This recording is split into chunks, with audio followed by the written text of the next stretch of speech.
Welcome everyone to this month's Stay Tuned. We were a little MIA last month. We apologize for that. We didn't get it in. So hopefully you guys are able to find out what was coming out from other sources. But we are back this month for September to talk about some of the movies and TV shows that may be coming out.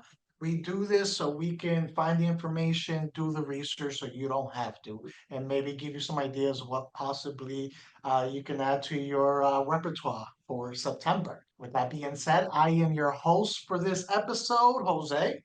And I am your other guy, George. And let's get right into it. Let's not waste any time here. We're gonna start with the TV show this month, coming out right off the bat on September 2nd to FX and Hulu for streaming.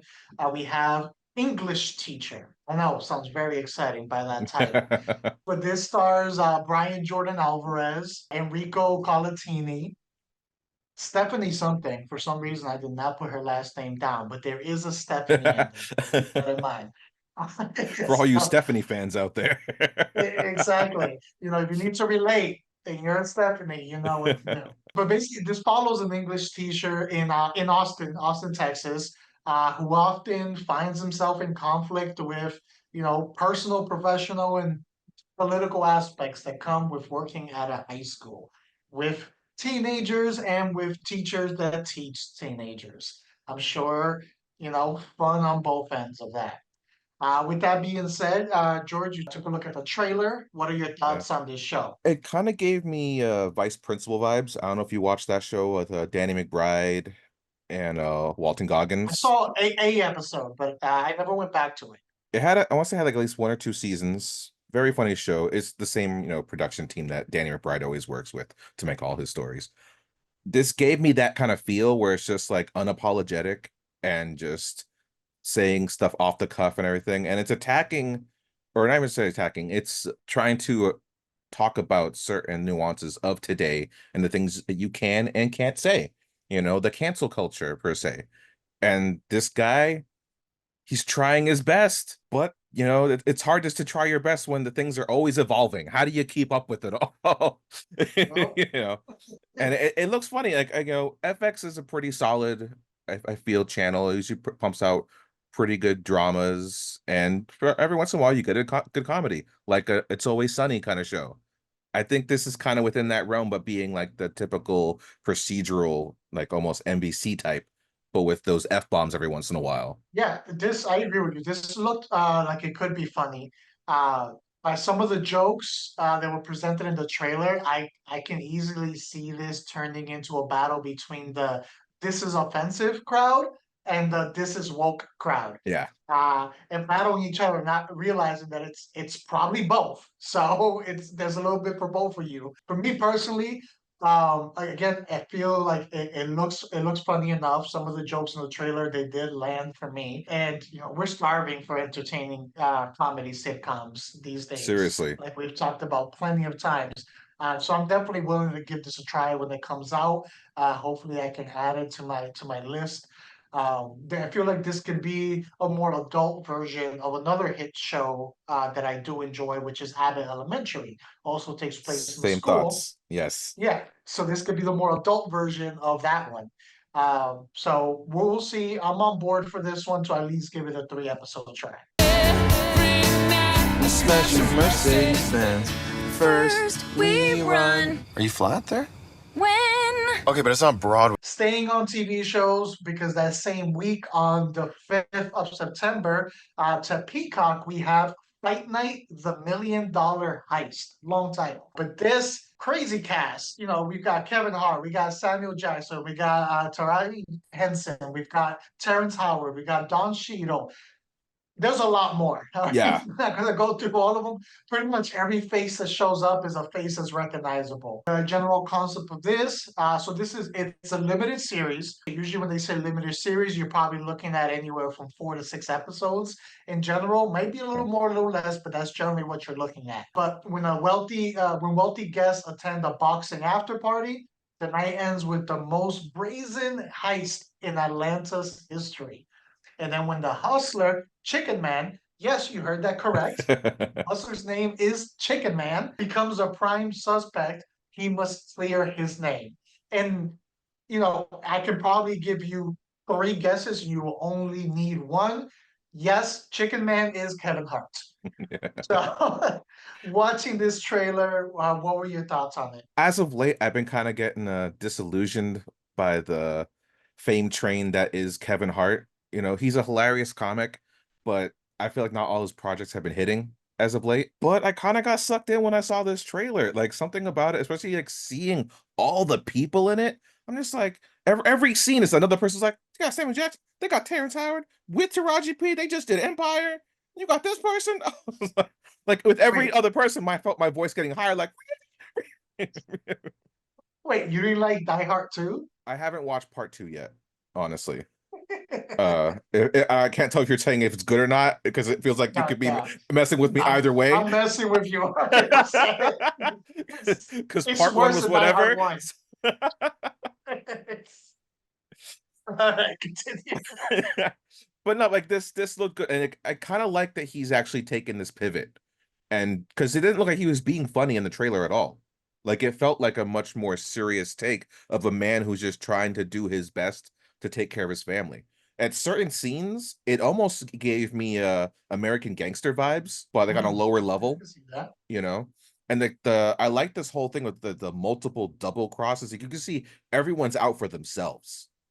And I kind of like stories like that where there's that kind of intrigue of just like you don't know who's actually got your back or not, and you gotta look around every corner because you don't know where that knife is coming from. So that seemed kind of interesting, and the fact that we know it's a limited series, I don't have to have this worry of like a multiple season maybe ruining a good first season. This has a strong cast. We already discussed about it, so that's already a selling point to have all this talent together in one. So, it's almost automatically we're gonna get some good performances in here because you have some people in there that they don't know how to give you anything else but a good performance. So that's already on its side. Like you mentioned, this does not look like a comedy. I don't think it's a comedy. And it's still hard to see Kevin Hart in roles where he isn't going to Kevin Hart it. Yeah. In there, Yeah. we know he's done some. He had, I think it was The Upside, or I think that's what it was Yeah, called. yeah. He With got Bryan Cranston. Fatherhood. Yeah. He had that other movie with Wesley Snipes, and that was a more serious role. So he's done it before, but it's rare. And even watching those performances, I was waiting for the Kevin Hart to come out.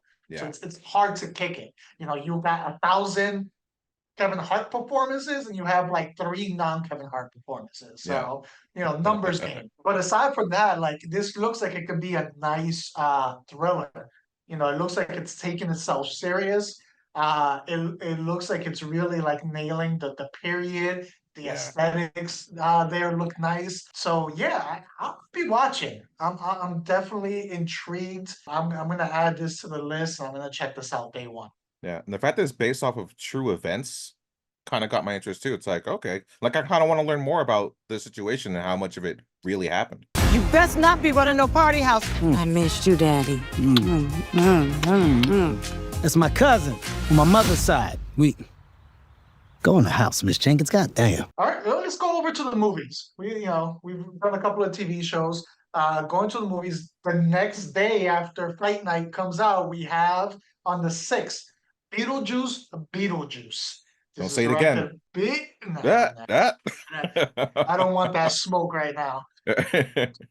So, directed by Tim Burton, this stars Michael Keaton reprising his role, Winona Ryder reprising her role. We have a new entry, Jenna Ortega, coming in. But the general concept is the Dietz family is returning to Winter River due to a family tragedy. They're going back to the old stomping grounds, the old house. Lydia's teenage daughter, which I believe that's who Jenna Ortega is playing, who is a non-believer and goes, finds a portal to the afterlife. And now we know the writer's character needs to team up with Beetlejuice to try to help and save her. And we know we can always trust Beetlejuice to do the right thing. So I'm sure there will be no chaos and no hijinks happening after that. So, what are your thoughts on this one? Man, I've been dreading this one for so many years. Because this has been in the talks for quite some time. And Yes. we discuss in our personal chats like this uprise of forlong sequels where it's just like decades have passed and you're like, hey, let's go back to that money train. And it's like, oh, I'm not excited for this at all. The trailer did nothing for me to even get me excited remotely. I don't deny that Michael Keaton is gonna bust out, a good performance. I don't think I've ever seen him half-ass anything, to be honest. Even the smallest part, he usually does a really good job. Winona Ryder's give or take, Catherine O'Hara coming back, she's phenomenal. I love her so much and everything Agreed. she does. And Jenna Ortega is a star on the rise. It's just I'm seeing things already being retread from the trailer alone. Like there's lots of moments and scenes that are just copying stuff that we loved from the first one. And I'm just like if you're not gonna do something that's super new and original, then I'm not gonna really care. And there's other aspects. It's just like, I don't know. It's just this was not made for me. I think this is made for the person who grew up watching the movie like we did, now has a kid, and maybe this could be their Beetlejuice. Maybe that's what's going to happen here. I don't know. Yeah, I'm kind of with you. I'm gonna be honest. I liked Beetlejuice as a kid. I never loved Beetlejuice. It's not one of those movies that I revisit often.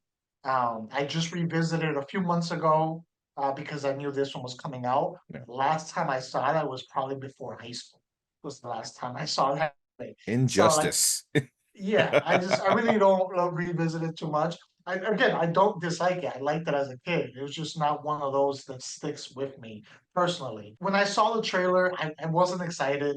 You hinted at this, but I felt like I was getting a whole bowl of member berries the whole time, and that usually does not work well. I don't mind Easter eggs. I don't mind nostalgia. I don't like to get beaten over the head with it. If it can be seamlessly integrated within the story where it's like, oh, okay, I caught that, when not a lot of attention's brought to it, then I tend to be more on board. This seems like it's probably gonna tie us down and beat us to death with the member bat. I know you mentioned, and I agree with you, Michael Keaton never cheats you in a performance at all. He never has, at least that I have seen. But is it just me, or did it feel like Keaton's performance just seemed so much more subdued, at least in the trailer, compared to his original portrayal? Like, I don't know, it kind of felt to me like it's a, all right, let's get this over with, type stuff. It wasn't the same energy that, I know he's older, but still, like, it didn't feel like it had the same energy. It could have Yeah, just been the way the trailer was cut, because again, history has shown me that Michael Keaton will come through with his performance. So I'm not gonna trust the like 2 minute trailer to change for that sure. thought process. But it's just kind of what I felt off the trailer itself. So I don't have high hopes. I'll probably check it out when it gets to streaming. Hopefully I'm wrong and it's good, because it might be a movie that could be enjoyed by the adults who love the original, but then also their family, like you said, Yeah. and it can become their new like regular Beetlejuice. So we'll see. I will say that the part that also gets at me, it pulls on my heartstrings, is they got in a phenomenal cast. Like adding people like Willem Dafoe, Monica Bellucci, like these Yeah. are you say those names to me and it's just like, well, yeah, I want to see them. I want to see those people. You got me now. What movie we making? Beetlejuice. Want to say something else? You You sure you want to go with that one? Yeah. Can we tell them we're doing Beetlejuice, and do a different movie? Yeah. So it's a rough thing there. Even Justin Theroux's in it too, and he's a great character actor at times. Nice. It's like, man, I hope for the best at the end of the day. We're gonna end up watching it. We might not be excited about a movie. We might dislike certain movies, Yeah, but we never hope for a movie to fail. Ideally, every movie would be great for us, because that just means more that we can watch and enjoy. So I exactly. never wish for a movie to be bad. For coming to this special occasion, but right now with like a little privacy. All right, moving on to the next weekend. We have a busy weekend of the September 13th. First, we have Transformer 1 coming out. Transformers 1, plural. So Transformers 1, plural and singular at the same time, together. But the director for this is Josh Cooley. Also has a good cast. Got Chris Hemsworth, Brian Tyree Henry, Scarlett Johansson, Steve Buscemi. Again, one of those that has so many good people in it that I have to cut it off. I can't name everyone in there. This is a look at the early years of Optimus Prime and Megatron. Back when they were brothers in arms before they became scorned enemies for life. So this predates the, Autobots and, the Decepticons and their whole war and all of that stuff. That predates all of that. When I first heard this announced, I was like, no, not for me. Why? After I saw the trailer, I kind of softened up in that stance. This kind of looks entertaining. I hate to say it, but it kind of looks entertaining. Really? Okay. Yeah, so the trailer, it had a charm to it. Like, okay, of course, if you focus on like, okay, is this my Optimus Prime? Is this my Megatron? And things like that, and it's not the ideal Transformer movie that I would want. But just taking it as is, it has a certain charm to it.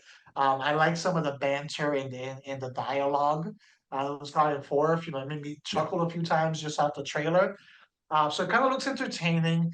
Me personally, I always enjoy a good friends to mortal enemies story. Even though it seems like that's the one of the go-to one of the go-to moves for prequels. Yeah. Oh, Mufasa. Oh, Mufasa. But I've always liked it. I liked it on Smallville when they did it with like Lex and Clark. Yeah. Sometimes I feel it's such an interesting dynamic and story when you do it correctly and you see a friendship then slowly morph into mortal enemies, because I feel like that creates even more contention and more hate between the characters, because they came from from love, like a place of love, to get to that other spectrum. Like that's a big emotional battle. So I feel like it always adds to the dynamic if it's done right. Yeah. So I'm always a sucker for that type of story. So I'm kind of on board for this one. I don't know if I'll go to the theater, but if it goes to streaming, I'll probably watch it day one with a little excitement. I mean, streaming is the way I'm going to watch it. I know that. I know I'm not going to the theater to see this movie. I had heard rumblings of this film and how it was first being promoted. It did not seem like a DreamWorks style kind of movie. I thought I was going to get something more relative to like what was on Netflix with those Transformer animations. They had that whole like anthology series, not anthology, but like that whole series of them just like going through Cybertron and their adventures and meeting the Beast Wars bots and all that kind of stuff, the Maximals and stuff. Like that's what I thought I was getting, because it's such a more grounded, grittier Transformers with great CG graphics. And there's no humans getting in the way. It's just the Transformers and their struggles. I thought that was a great idea. And it's like, sure, I want to see a movie of that. And then I saw the trailer and I had the opposite reaction that you had. Because for me, like Transformers is one of my top go-tos of like from going back from my childhood. It's like, oh yeah, cartoons that freaking like formed you. It's like G.I. Joe, Transformers, Thundercats, and He-Man, I got that in there. It's like those are the ones that kind of like gave you like your foundation of morals as a child to some extent, and just they weren't afraid to do the hard choices of like killing off a main character like Optimus in the first movie. So then you get this, and it's like the actors don't sound like the characters. Like they're just getting actors who are big names, and I'm not for that trend. Like it's a trend that's just too popular now. It's like, if you're not Peter Cullen, I don't know if I can get behind you being Optimus Prime. I'm sorry. It's just there's just a certain sound for Optimus that if you don't hear it, it's like, oh, I don't know, man. Like you're trading in laughs for someone who is supposed to be uplifting and something to aspire to. But I will agree with what you said. I think if you shut that part of your mind off and ignore all of the Transformers movies and cartoons existing, there is fun to be had here. Like I can see this being a great popcorn flick for the family. I think there's definitely a lot of good fun in here. I'm actually kind of curious to see how they even turn them into enemies if they make them seem so buddy to begin with. No, and that's exactly what it was. I had to disassociate from what I know about Transformers and look at it as its own isolated thing. And I was like, this looks like I might be entertained. Sitting at home, relaxing, having some snacks, just sit back, watch it, have some laughs, move on. B, these are not the bad guys. Why did you cut the door? What? No, it was already like that. Right? Yes, that's right. Yes. It was it was already like that's right. All right, moving to something a little more serious, and that is Speak No Evil, also coming out on September 13th. This is directed by James Watkins. It stars James McAvoy, Mackenzie Davis, Scoot McNairy. Basically, the concept of this is a dream holiday turns into a living nightmare when a couple and their daughters spend the weekend with another family who's not quite what they seem to be at first. So, what were your thoughts on this one? Oh, this one had me sold immediately. First of all, James McAvoy. James McAvoy is a bad guy. After seeing him in Split, it's like he's got to do more of this kind of stuff. Like this could have been one of his personalities, honestly, with how this movie goes. Like seeing him just change from like nice guy of like, yeah, come on over to our home. I'm a doctor. I have this nice villa or whatever. It's like good times. And then the flip of just like weirdness, him kissing her like on the face, and just the little twinge in his eye of just like psychoticness. It's like he has such control over his face that it's just phenomenal. So like I'm all for this, and the whole thing with like the kid not talking and you see him, it does seem cheesy because in the trailer you see the kid do this like 3-4 times. And it's like, how many times is that kid gonna do that in the movie? That gonna get annoying to me. Yeah. But besides like Someone get him scissors already. He's yeah. asking. But thriller horror movie style, like yeah, I want this. It looks like they're deep within the countryside, so like the chance of escape looks slim. So there's a lot of hurdles in their way besides just this family. They look like they're in a foreign country. They're not in home base America. So it seems pretty cool. They're in England. Yeah. I believe, United Kingdom. So they're far away from home, and I'm not sure about Scoot McNairy taking on jacked James McAvoy. So Right? He looks pretty big still in this. yeah. So I had very similar notes kind of to what you said. James McAvoy is a demented villain again. Sign me up. Yeah. Like I am in. I think James McAvoy is very underrated. Like extremely underrated and just does not get the attention that he deserves. I think for Split, Yeah. I think he should at least gotten a nomination. I say he needed Hands to win. down. He should at least got a nomination. He kind of got screwed over with that movie coming out just after the cutoff, or right at the beginning of for the next one, where it was already forgotten his performance by the time it came to nominations. Yeah. But I think he should have. He's heavily talented. He proved he can play a really good villain that you can invest in. So, while this concept isn't breaking new ground, it looks like it could be an interesting psychological thriller. And one of those where probably the huge portion of my entertainment is going to come from the villain in this. So I'm on board. I this looks really good. The 1,000 times that this trailer has been, tossed in my face, whether it's YouTube or right, yeah, it's everywhere. Or this trailer is everywhere. I can't avoid it if I wanted to, but I'm still interested. So I'll be checking that out. You guys have been just a breath of fresh air. Oh, well, that is very sweet of you to say. Coming also the 13th, we have A Killer's Game. This is directed by J.J. Perry. This stars Sofia Boutella, Dave Bautista, Scott Adkins, and I always destroy her last name, but Palm Clemente. Yeah. And she's always entertaining in everything that I've seen her in. She has quite a range in the She characters. does. And I kind of like seeing her be psychotic too. Yeah. The new Mission Impossible, like she was really good in the like, okay, don't bring the knives around her type of Yeah. role. And it seems like it's more of that. But this, the concept after being diagnosed with a terminal illness, a top hitman puts out a hit on himself to go out on his own terms. But when he finds out that his medical results were switched accidentally and he's actually not, going to die. He tries to call off the hits, but they are not accepting it. And they're not only not accepting that, but they're also going after his ex-girlfriend at the same time. So now he has to fight off this army of assassins who he originally hired to take himself off. So I guess it's one of those no returns, no refunds thing. So I mean, this looks like mindless fun, and that is okay.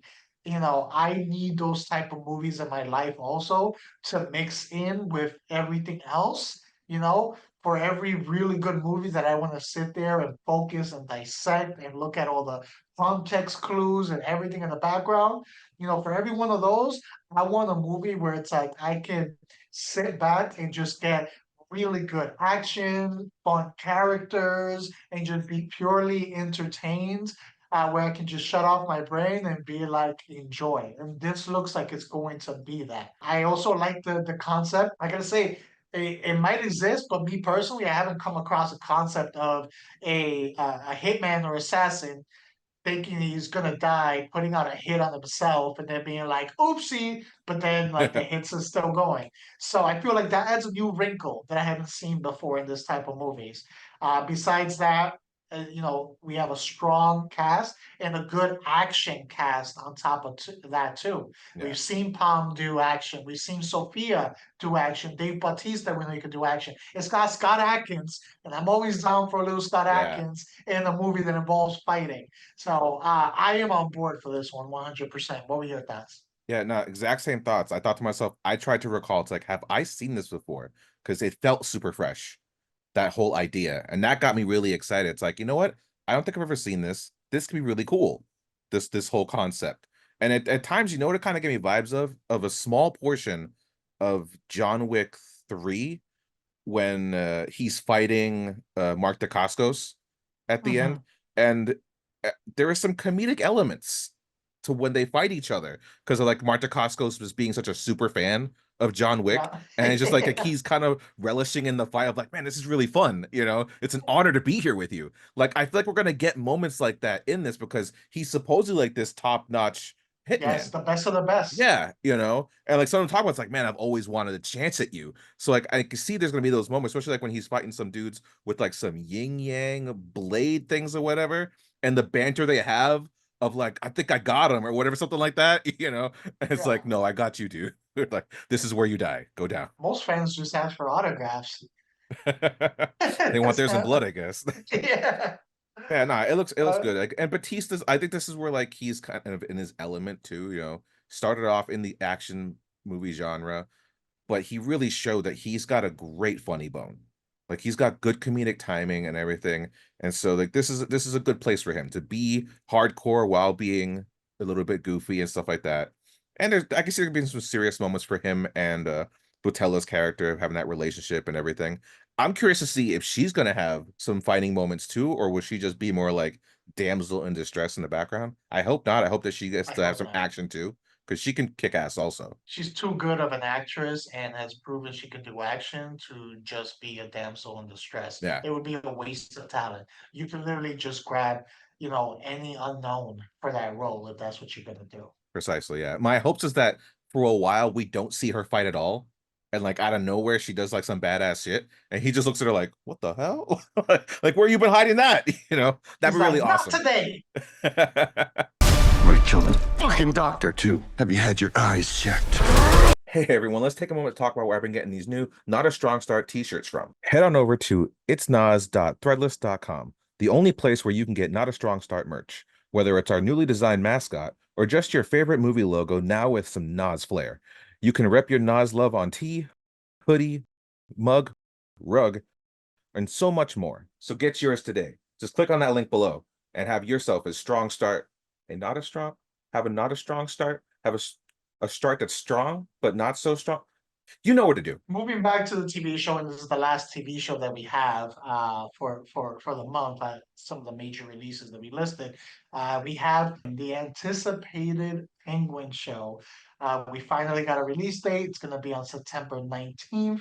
It's going to be for HBO Max. I believe it's also going to be airing on HBO itself. So it's kind of going to be like Game of Thrones, where it's HBO and then that same night comes out on HBO Max. But this takes place immediately after The Batman and will lead into The Batman 2. This follows the Penguin as he starts his rising up the gangster ranks in Gotham. So that's the general concept of it. What were your thoughts of this? Because I know you're not a big The Batman fan. I am not. So this is very much like how I felt when Rogue One came out, and then years later we got Andor. And I'm just like, I didn't care about Rogue One. Why am I going to care about Andor for? So I'm kind of feeling that way with this. It's like, I didn't care about that. Why do I care about this? I've always had a big quarrel or gripe when it comes to these kind of shows that focus on the villain of a character like the Batman who stalks his prey at the night. I'm curious how they're going to handle him being around while not being around. You know what I mean? So like, I'm going to watch the show because I just want to see, will the Batman show up? Even if it's in like conversation, you know what I mean? Like, we got to be careful. Batman's been cited, you know, something to that extent. Because like, there's no way we could have 6 to 8 episodes. They do all this crime and Batman doesn't show up at all. It makes Batman look like he's not doing his job, which arguably I'd say in the movie, he didn't do his job.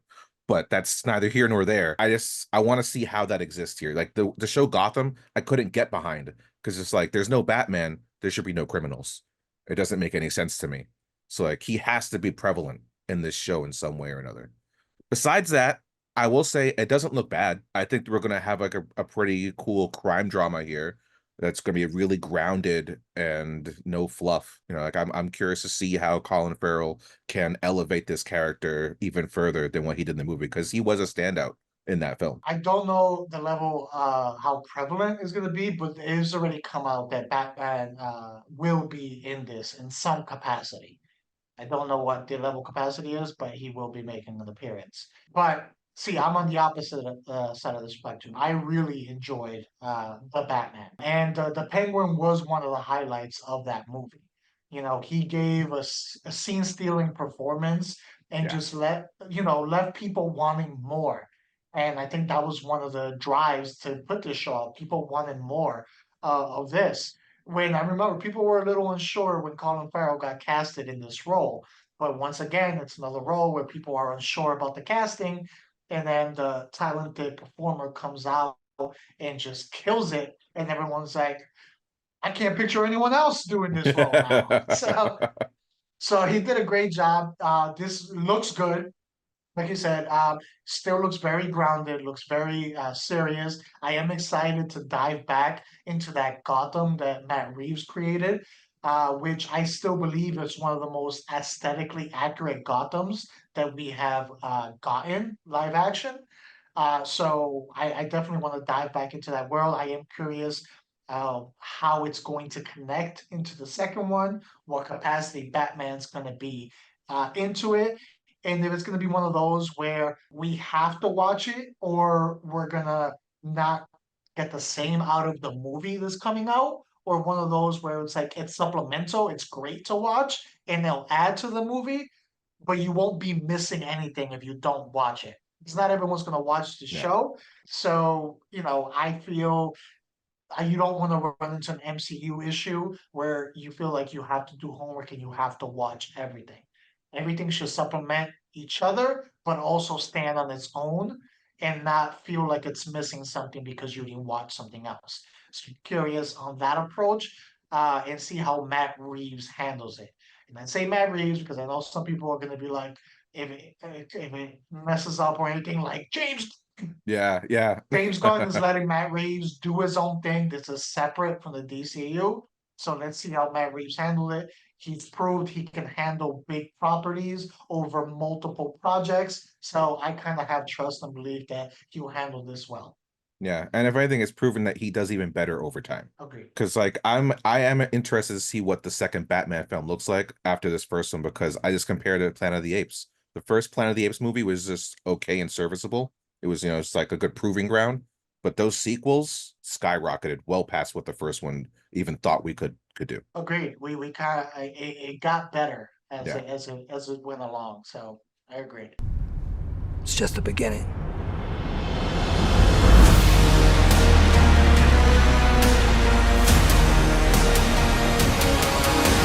All right, going going back to the movies, on September 20th, we have Wolves. Which is not spelled the way regular Wolves is spelled. No. Plural. This is WOLFS. For a second there, when I first like saw this, when I first wrote it down, I was like, wait a second, like, where's my grammar? Like, I messed this up, and I had to like double check because I was like questioning myself. This is directed by John Watts. It stars Brad Pitt and George Clooney. Teaming up again. This guy is hired to cover up a high-profile crime scene. He's a cleaner. Yeah. He's hired to come and cover it up. Him being a fixer and a cleaner soon finds his night kind of spiraling out of control when he's forced to work with another fixer who was also hired to do the same job. And now they kind of have to work together to do this. So it's kind of like, I don't know, McDonald's being forced to work with Wendy's in there. So I'm sure there's gonna be some contention having to work with your direct like competition. But what were your thoughts on this one when you saw it? Well, first off, I love that analogy because now I'm just imagining this argument of like, this is how I do a dollar menu, but this is how we have to do the dollar menu. This is I first of all, I like these two actors. I think they've worked wonderfully together, especially in the Ocean series. I feel like I haven't seen George Clooney in a movie in a long time. Like, I feel like he's been on a hiatus. Me either. Right. So it was nice to actually just see him in something again.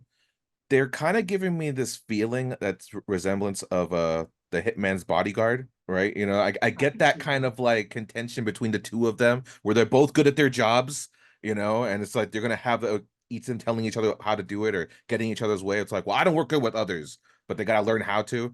You know, I see a lot of that. I also feel like Brad Pitt is still in his I'm just here to have fun era right now, and I'm all for it. Like, I feel like I'm seeing him have fun, and I'm having fun because I'm seeing him do it. Bullet Train. Yeah, that there's something that I feel like a lot of Hollywood and actors can learn from that. Of just like, if I'm having a good time, the audience is gonna have a good time with me, and I thoroughly enjoy that. So like, this just looks kind of like a really fun movie. Honestly, I'm not even like too concerned with the plot line of why they're doing and where it's going. I kind of just want to see these two guys on their adventure, and I'm okay with wherever it lands. Yeah, I agree. This gave me very Ocean's 11 type vibes, not in story, but in tonal feel. Yeah. You know, a thriller with humor sprinkled in. I feel it's going to be a lot about the banter like between them. It's led by two of Hollywood's veterans out there, so you know performance is not going to be an issue when it comes to this. If anything downs this movie, it's probably going to be maybe scripts or anything like that. It's not going to be For sure. performance. Yeah. Because of who you have leading this project. It definitely piqued my interest. I think it has the potential to, at worst, be entertaining just based off of the chemistry between George Clooney and Pitt. You know, I feel it's gonna have some of those scenes where it's just them sitting or standing there, not a lot happening, just them going back and forth, and I'm probably still gonna be entertained. Yeah. So, you know, I feel like I will be checking this out. This is gonna be worth the look. Yeah, and I think especially for us, that I could see a lot of dark comedy coming from this because Yeah. you know there's going to be some jokes going with like killing or the dead bodies or whatnot, and it's not for everybody, but it is for us. Oh, it definitely is. So you secret partners. We're not secret partners. Going on to the next weekend on September 27th, we have The Wild Robot. This is directed by Chris Sanders. I got ahead of myself earlier. But this has Kit Connor, Pedro Pascal, Mark Hamill, Lupita's in it. Basically, the concept of it is shipwrecked on a deserted island.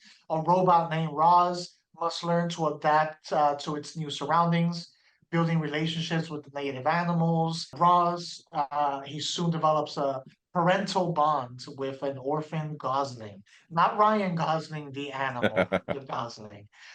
So this is, I believe, based off of a book. So they are going to be following a book in this one. This looks like a decent family-friendly movie. Yeah. You know, it's your basic fish out of water concept with a robot having to learn how to live in this new environment that he's new to. With the robot and the animals, I feel like this is something that kids are really gonna enjoy. I don't know if this is for me. It feel like it might not be for me, but I'm willing to give it a try once it shows up to streaming. I'm down here and there for a nice little like family friendly movies that maybe has some more adult themes kind of sprinkled in. And by adult themes, I don't mean anything vulgar or Yeah. or anything like that. Adult themes dealing with things that we also deal with as adults. I feel that makes the most versatile animated movies when they can provide that, the cheesiness for the kids and the fun and the pop, but then also have some themes that adults can kind of grab onto and be entertained themselves. So I'll give this a try when it goes to streaming. What were your thoughts? Yeah, I definitely agree with all that. It gives that sense of like responsibility and found family kind of vibes. It made me think of almost like Wally to some extent, or even like with some of the adventure. I always think of like Brave Little Toaster for some reason, even though this doesn't really have That that was with it. dark as hell, though. It's dark elements, but there's a purity of like hope and nurture. You know what I mean? There's something within that, and like I get those kind of vibes from this. It may not be the same storyline, but I feel that essence. And I can see this being something I would have enjoyed as a younger person. And I'll probably wait, like you said, like once it comes to streaming. It's like, you know what, there's something else on. Let's watch something that's gonna be just like uplifting and heartwarming. This has that kind of feel to it. And it looks cute. It looks really cute from what I saw. But not a rush to the theater kind of movie per se. And I am a wild robot.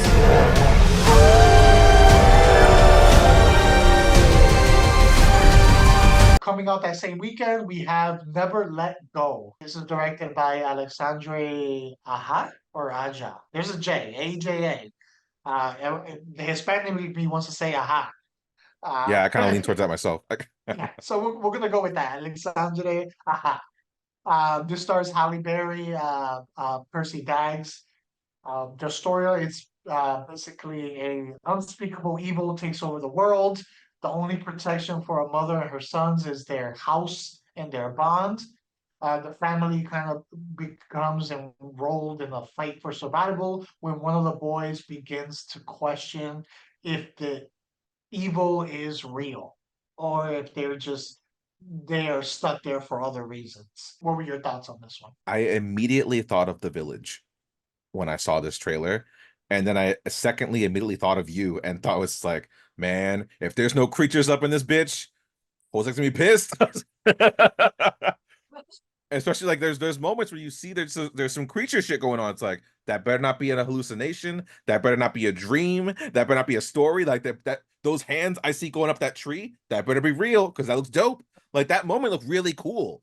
And it's like the scariness seems like it's being captured and nailed really well. I just hope that Better it's be not. someone with a bad manicure. Yeah. This movie had me curious of the threat.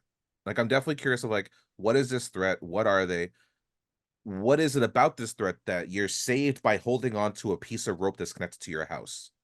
Like, how does that mechanic work for this plot line? Like that had me kind of curious. That would be like if in A Quiet Place, if they left sand behind them, that was enough for the creature to be like, oh, there's sand here. I can't be fighting you now. Like I want to know what the deal with this rope is and everything. Or is it just a mom who has lost her mind through isolation? I even speculate that maybe there are no kids, that maybe she is all by herself and she's lost it.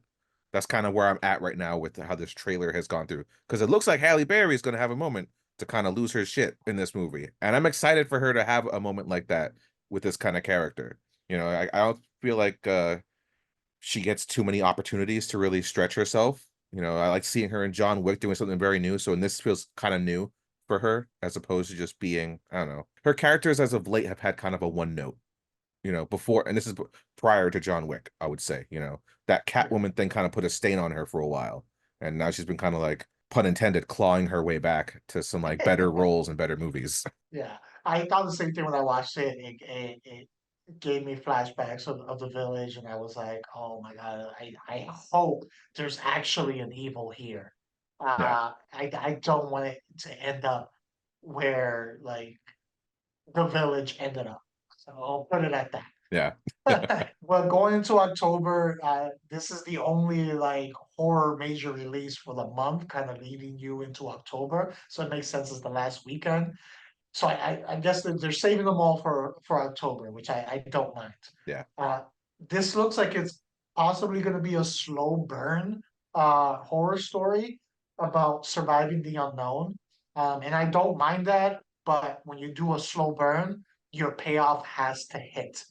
You can't do a slow burn and then your payoff is even mediocre. You have to nail your payoff to reward that patience of a slow burn. That's the only time I have a problem with a slow burn is if, you know, I waited, I'm starving, I get to the meal and it's like, that's it, that's my meal. And then I have to flip the plate off the table. So we'll see. I am also curious about the threat. Hopefully, it ends up being a good, viable threat, and it ends up coming out. What's that movie? I think it's called "It Comes at Night." Yeah, same thing I was thinking. Yeah. It's kind of the go-to when it comes to these kind of films. It's like Yeah, slow burn, but the end was just like, man, this is bullshit. This is yeah. That one, it was the same thing. Threat. It's kind of unknown. You're like, what is it? What is it? What is it? Then by the time you get to the movie, and it's like, I wish I would not have come to this movie. Alright. So parts of it, because of some of the movies we mentioned, it felt very familiar, but interesting enough for me to at least give it a try. Yeah. And kind of hope for the best. It is horror, so the sucker in me is always going to give it a try. So I'll be watching this. I Yeah. don't know if I'll go to the theater just because I'm traumatized from The Village, but I'll watch it. Yeah, agreed. Win the world now.